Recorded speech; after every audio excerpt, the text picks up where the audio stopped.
50 years ago, Jaws scared a lot of us into staying out of the water. Who knew on the same week of that anniversary, 9-year-old Leah Lindell would have a shark encounter that was far more frightening than any movie.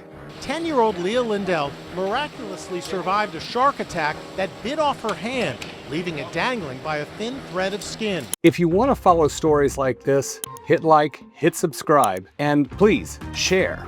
So Leah and her family were vacationing on the island of Boca Grande, which is a beautiful barrier island about 60 miles south of Tampa on the Florida Gulf Coast. Leah was being a 9-year-old kid. She was out snorkeling just feet away from her mom and her 2 younger siblings. Her dad was on the beach. Leah said she came up for air and she felt something hard and painful. And it turns out that an 8-foot shark had swum by and taken a bite out of Leah's hand. They said that when Leah stood up, it looked like she was going to leave her hand behind. It was almost severed. Her parents sprung into action. Some beachgoers saw what happened and got involved. Some nearby construction workers really played a critically important part. So everyone sprung into action to help little Leah. Someone called 911. The shark beat the arm for the little kid. Okay. Pretty bad. Construction worker Alfonso Tello heard screams and jumped in to help Wednesday afternoon. And fire rescue was there within minutes. The construction workers actually took off their shirts and used their clothing to make a tourniquet around Leah's forearm, and that may have played a huge role in saving her hand and extremity. It was amazing how all these good Samaritans jumped into play.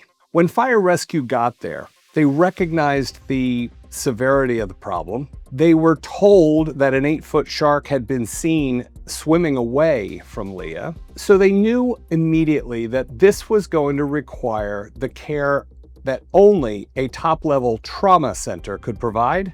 The bad news is, that's all the way up in Tampa, and even by helicopter, it's about a 45-minute flight. They initiated that process while they were trying to stabilize and triage Leah. The good news is, they did the 45-minute flight to Tampa General. From the time they landed on the helipad on the roof and got down to the emergency room, and they met a pediatric specialist named Dr. Linnell, and a whole team of doctors and nurses, a whole team sprung into action. They moved with lightning speed to get her from the helipad to the ER through imaging and into the OR and asleep for surgery in about 45 more minutes.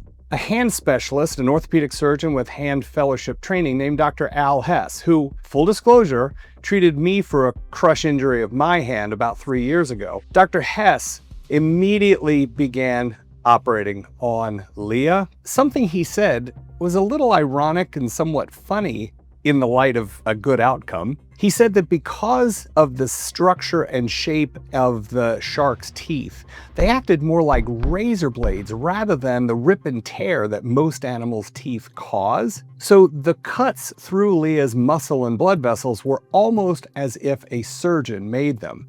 And as only a highly skilled specialist could say, it made it easier to repair. What's miraculous is because of the work that happened on the beach, that happened in flight, that happened once Leah got to Tampa General Hospital, and because of the work that Dr. Hess and his team did in the operating room, they repaired the damage and restored the blood flow, plus the muscle integrity and everything else, to Leah's hand and forearm in less than 6 hours, and in fact, in about 4.5 hours.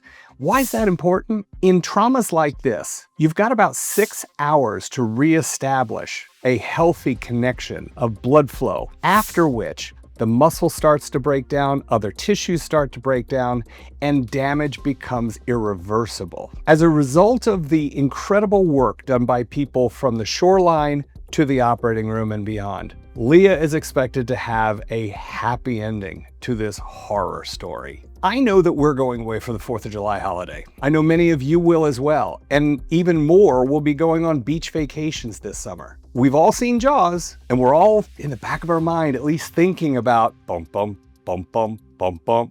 So what do we do to minimize the risk that we will have a shark encounter? First, don't go in the water if you're having any bleeding at all. If you have cuts and you're actively bleeding, stay out of the water. Second of all, it's a bad idea to go swimming at dawn, at dusk, during the dark of night. Third of all, keep in mind that sharks are not looking to bite a human. Sharks are looking for their next meal. Where their vision is best is safest for you. So clear water is better than murky water. It's also a good idea to stay close to shore. Now, yes, it's true that most shark bites occur in 5 feet of water or less. Isn't that where most of us spend most of our time? But 2 or 3 feet of water is safer than 4 or 5 feet of water. So just keep that in mind. Another thing that's really helpful is swim with others. If you are on your own, you're more likely to look like a bait fish. If you're swimming with others, sharks are a lot less interested.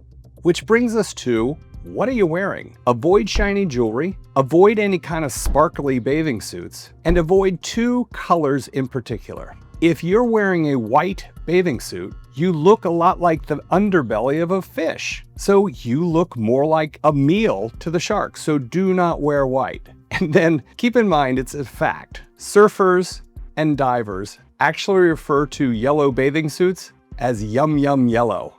Man, sharks love yum yum yellow. So take that out of your suitcase too.